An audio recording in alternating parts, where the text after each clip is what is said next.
And thanks to Madalena, of course, for putting this event together. I've seen Madalena working on this for a while, and so I'm glad to see it all come together in this way. So I'll share my screen now.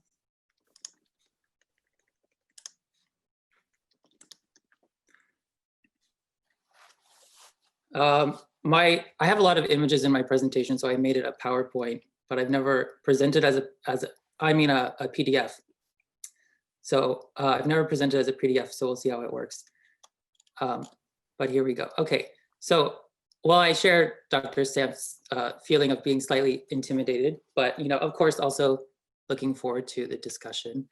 So now we're moving forward several centuries to discuss illustrated commentaries of the Diamond Sutra. And my goal in this talk is to discuss a specific mode of illustration that I call commentarial illustration, and its uses in the early Ming Dynasty. So commentarial illustrations are images that purport to explain not the content of a specific text, but rather the set of commentaries on that text. And in this case, they illustrate the commentaries on the Diamond Sutra. So many people might be familiar with this history of commentary editions of vernacular fiction from the late Ming Dynasty, or even illustrated books that emerged concurrently with vernacular fictions, which were connected to shifting tastes of scholars and merchant classes in the late Ming. But the Buddhist prints discussed in this presentation occur earlier in the late 14th and early 15th centuries, and are centered around the northern printing centers in Beijing and in the Korean Peninsula. So, did the slide advance? Okay, so I think some are also likely familiar with the history of visual exegesis in Buddhist printing and manuscript illustration, where frontispieces like this one are interspersed illustrations of sutras, and these are known as early as the 9th and 10th centuries. Illustrations of commentaries, however, were never common in the Buddhist printing tradition.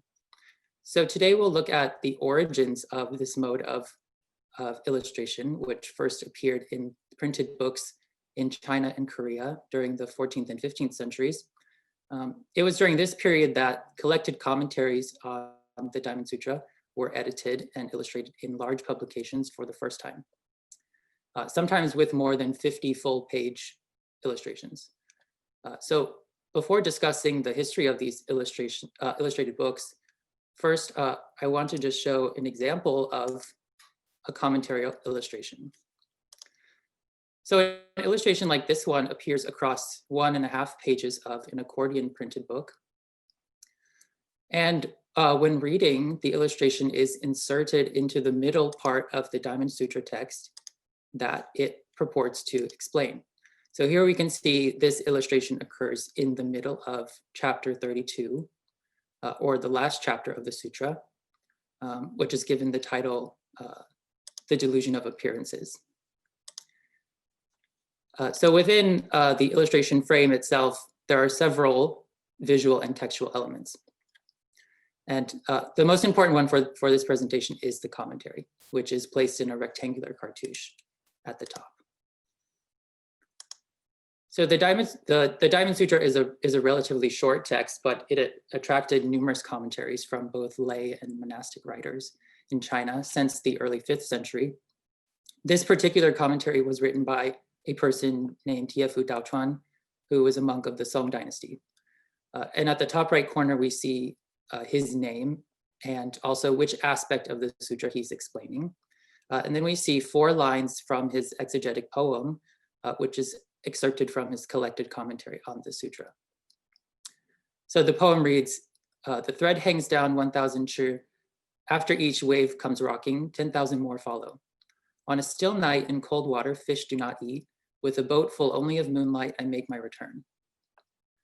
The content of this commentary is illustrated in the body of the illustration frame down here, often in the lower register throughout all the illustrations. And shooting diagonally across the illustration is the large moonbeam, which lands in the boat of the fisherman in the foreground. So this image of the moonlight-filled boat is not one that's intrinsic to the Diamond Sutra. It's fabricated in Ye-Fu Daochuan's poem in order to eliminate the illusory nature of all things. The middle register of the illustration frame usually contains a scene of lay believers or a group of lay believers in an interior setting. And in this particular commentarial illustration, there are actually two commentaries. So an additional commentary can be seen in the upper left corner. And this is the final commentary of the entire illustrated book. And it is penned by a layman named Longshu Wang, also known as Wang Erxiu. So Wang Erxiu's commentary is in prose rather than poetry, like Ye-Fu Daochuan's. But like Ye-Fu Daochuan's commentary, it explains the concepts of the final chapter of the sutra. So also in the upper register, the last element, we find two figures that illustrate the narrative frame of the Diamond Sutra. That is the conversation between the historical Buddha Shakyamuni and his disciple Subhuti. So Subhuti and Shakyamuni discuss the problem of achieving wisdom of the Buddha mind using the concepts of the sutra to transcend the illusory and fleeting nature of life. So each of these elements in the scene is surrounded by clouds that sort of separate them, as if they're all drifting onto the printed page.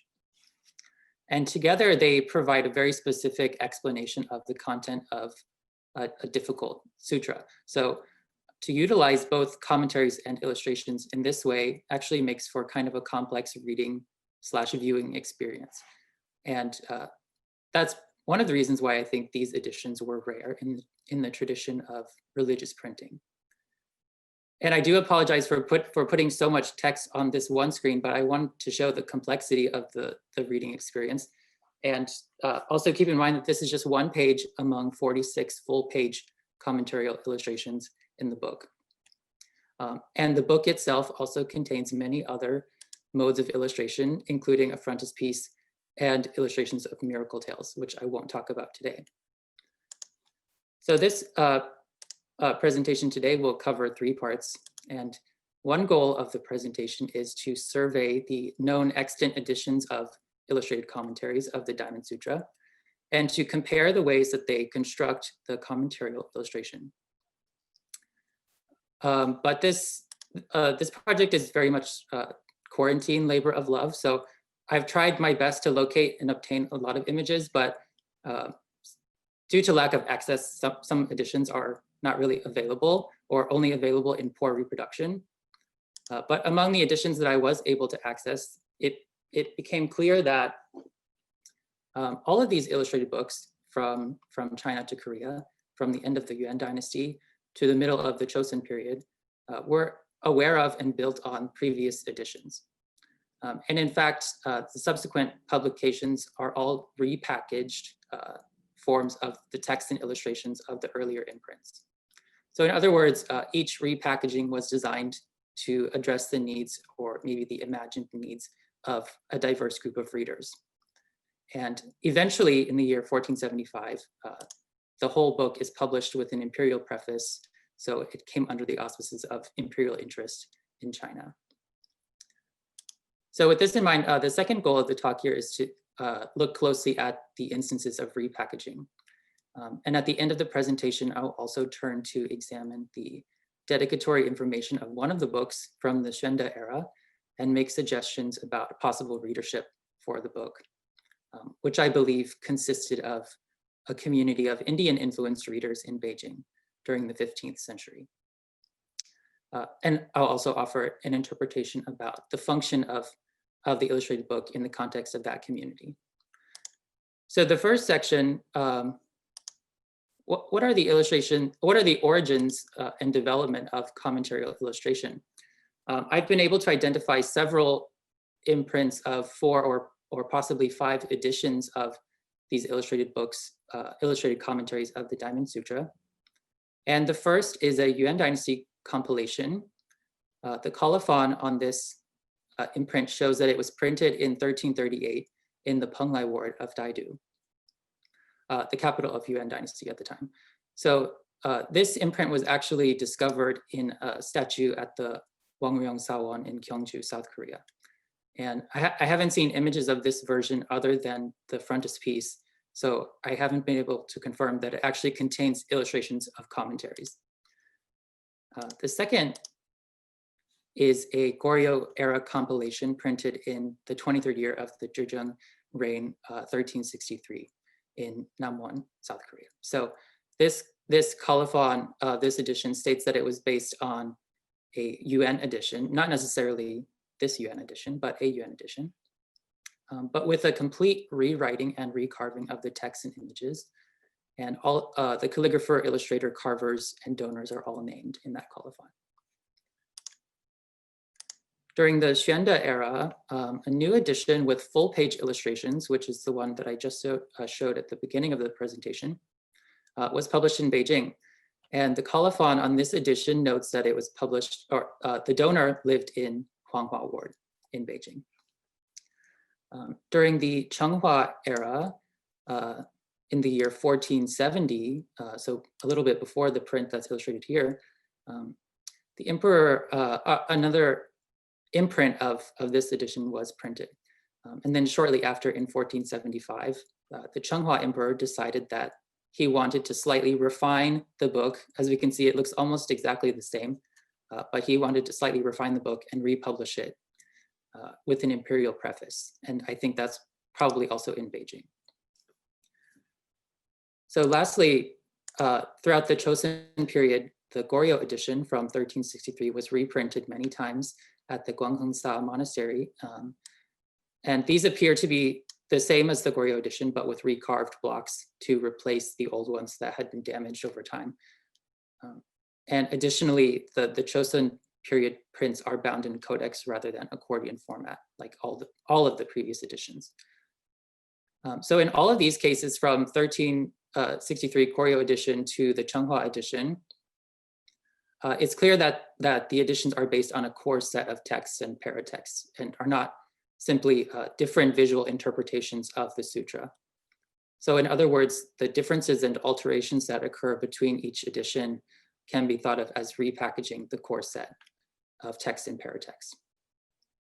So this talk takes as its basic assumption that the manner of repackaging should also reflect either the goals of the patrons or the needs of a predicted readership.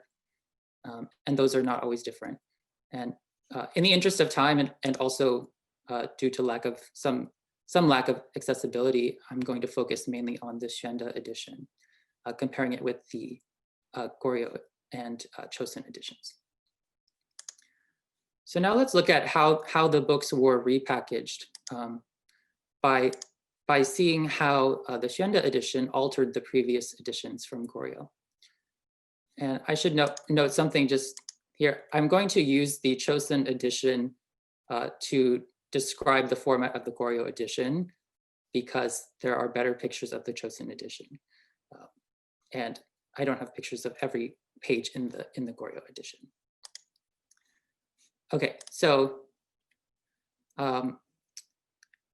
let's look at one example of these two editions. So here on the left, we have the Korean edition, and on the right, the Xuande edition. In the process of repackaging, both textual and visual changes occur. This particular episode occurs in chapter 13 of the Sutra, and in the commentaries themselves, very little has changed. The same commentaries are used, and the cartouches are placed in similar positions. The commentator here is Liu Zu, who is Huineng, the sixth patriarch of the Chan lineage. But the question is, are these cartouches accurate quotes of Liu Zu Huineng's commentary? So the commentary here is about Subhuti and explains that Subhuti is weeping, as we can see in the illustration, weeping because after learning the teaching of the Diamond Sutra, he pities that he had not learned it earlier. So this is the translation and transcription of that commentary. And we can compare this to the received text of the commentary attributed to Huineng. And it won't be necessary to read the entire passage, of course, but when we compare the text found in the Commentarial cartouche above with the source of the commentary below, we see that in the illustrated books, the historical commentaries printed in cartouches do not quote the textual source, but rather they select certain parts and sometimes paraphrase the content. So here I've highlighted in gray the part of the received text that appears in the Commentarial illustration. And there are also some interesting textual differences between the illustrated book and the received text. For example, the caption on the illustrated print refers to serving Prabhataratna, Duobaofo, yet the received version refers to many Buddhas, Duofo. So as we can see in the highlighted portions, these words are similar in Chinese. So the significance of these kind of small dissimilarities, or maybe we can call them errors, across the illustrations of the book is one aspect that I need to look into more as well. So how are the illustrations actually repackaged? Comparing, once again, the Korean and the Xuande editions, we can see that although very little textual changes occur between the Korean and Xuande editions, it seems that a major repackaging of the illustrations occurred. So no specific element from the Korean compilation appears to have been traced in the Xuande imprint, but the designer of the Xuande compilation was clearly aware of and relied on the earlier images. So although in both editions, the commentaries are positioned within the overall structure of the print so that they occupy the section of the sutra that they aim to explain, the Xuande compilation alters the horizontal illustration format and makes it into a vertical full page illustration. And in addition to this change from horizontal to vertical, we can see that the Korean editions include identifying labels in a lot of the illustrations, such as this one, which says Shixiang. The Xuande edition almost never includes identifying labels. And this point of difference perhaps points to a difference in the visual literacy of the readerships, where one of the readerships relies on identifying labels more. But interestingly, in addition, the use of identifying labels can also be used to alter the meaning of the illustrations. So returning again to this illustration of the moon-filled boat, at the end of the sutra, we can see how the presence of identifying labels actually influences the reading of the images. And in the Korean imprint, the diagonal beam of light illustrates the light of the sun, as indicated by the image of the black bird inside the sun disk. The nearby caption reads, "Dew evaporates upon meeting the sun."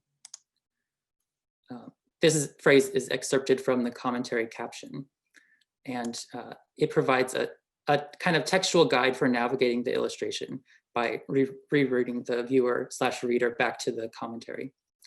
And it's one of several similes used in this commentary by Wang Risho in order to demonstrate the illusory nature of reality. So Wang Risho's commentary here says, "It is like waking from a dream to find all has vanished. Like an illusion, it is not real. Like a bubble, it vanishes easily. Like a shadow, it cannot be grasped. Like dew, it evaporates when it meets the sun. Like lightning, it passes in a flash and can't be seen." So in the Xuande imprint, however, the designer has chosen to alter the meaning of the beam of light so that it no longer illustrates the sun, but rather illustrates the evocative poetic image from Yefu Daochuan's commentary of moonlight filling the boat. So although the visual elements seem similar, the textual emphasis has shifted from the prose commentary to the poetic commentary.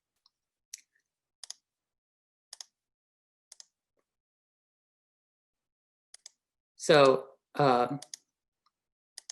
the most significant instance of repackaging, however, occurs at the top of the Xuande imprint, where we see the conversation between Shakyamuni and Subhuti.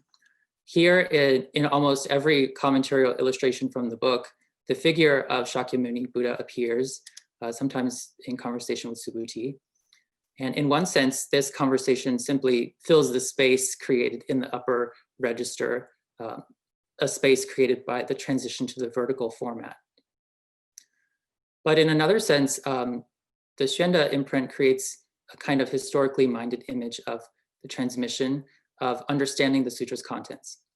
So first from the historical Buddha to Subhuti, and then through the historical commentators like Yefu Daochuan, and then to the lay beholders, who are also often depicted in these compositions, usually in some kind of well-appointed studio. So although the commentator himself, Yefu Daochuan or Wang Rishou, or the others, is never illustrated, they provide a key link between the historical Buddha and the contemporary lay beholders. So in the absence of a direct statement about readership in these kinds of books, maybe we can look to these images of lay beholders to have some clues about prospective readerships. So in other words, comparing these two examples, the Korean and the Xuanda examples, the commentary captions, illustrations, and identifying labels in the Korean imprint work to guide the reader to understand and visualize the commentary. But in the Xuanda example, the format guides the reader to perceive a link from the text to the contemporary lay reader through the historical commentaries. So that's a little bit about the format. And in the final section, I want to turn briefly to think about questions of readership. On the topic of readership, what can we actually discern about the readership of the Xuanda imprint?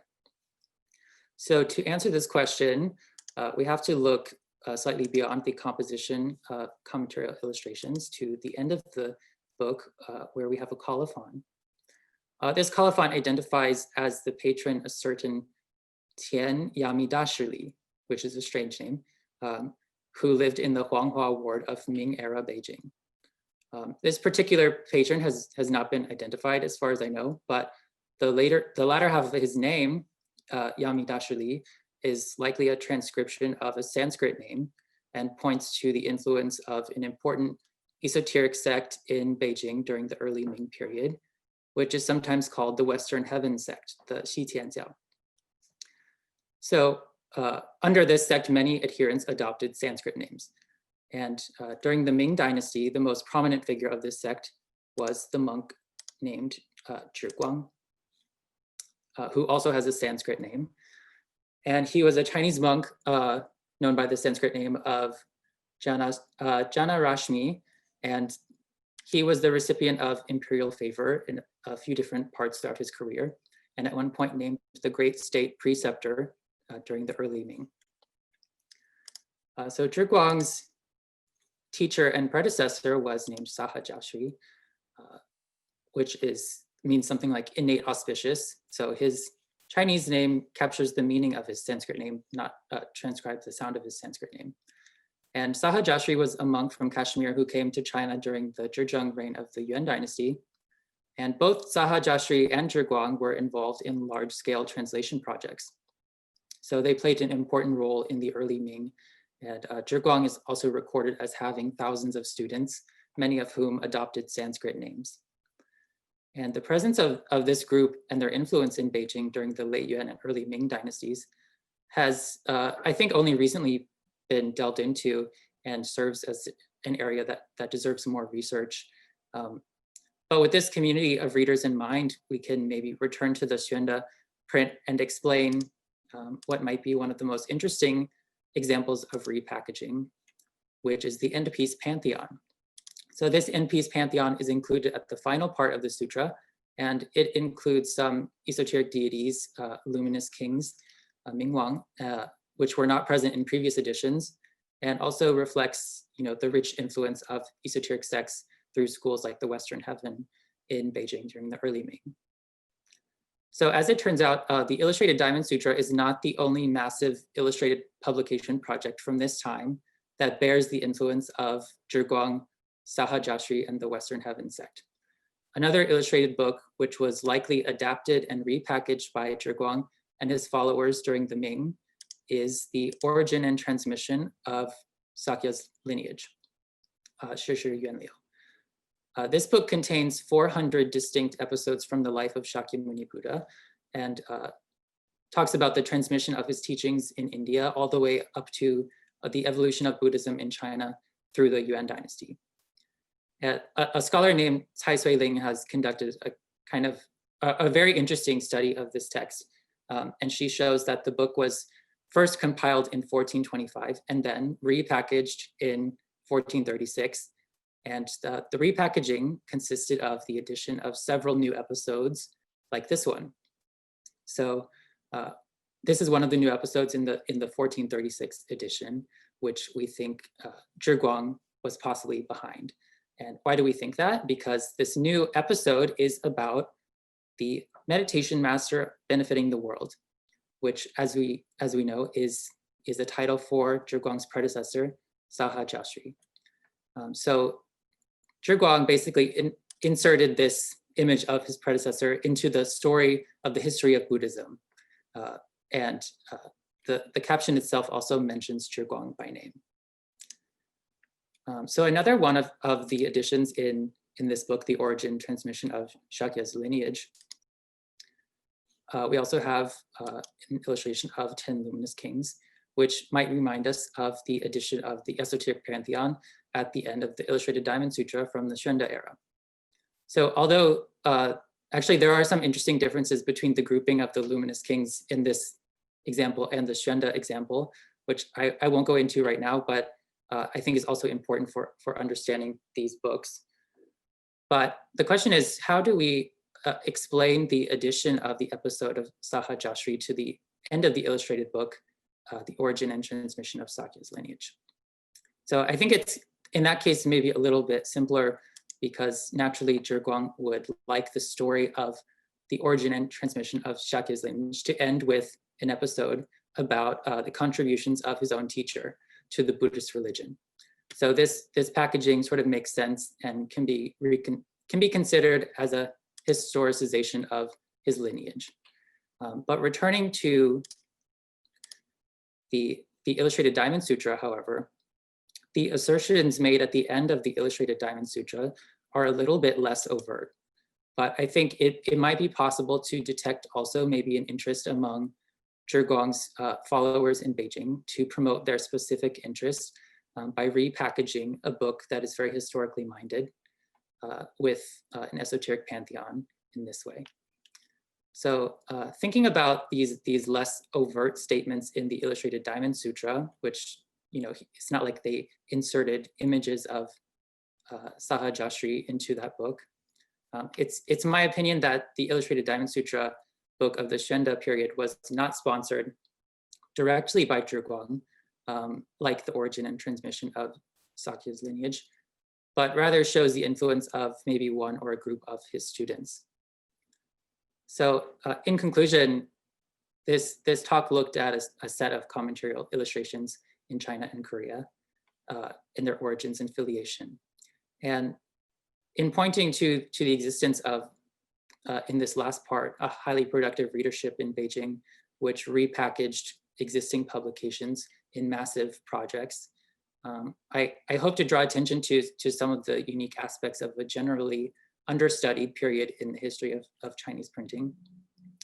And by focusing on the format of commentaries and their relationship with illustration, I also hope to show that illustrated sutras were not always simply indicative of a semi-literate audience or an illiterate audience, as has sometimes been suggested, but could also reveal sophisticated modes of readership and also reveal some important questions about the role of massive printing projects in Buddhist communities. So yeah, thank you.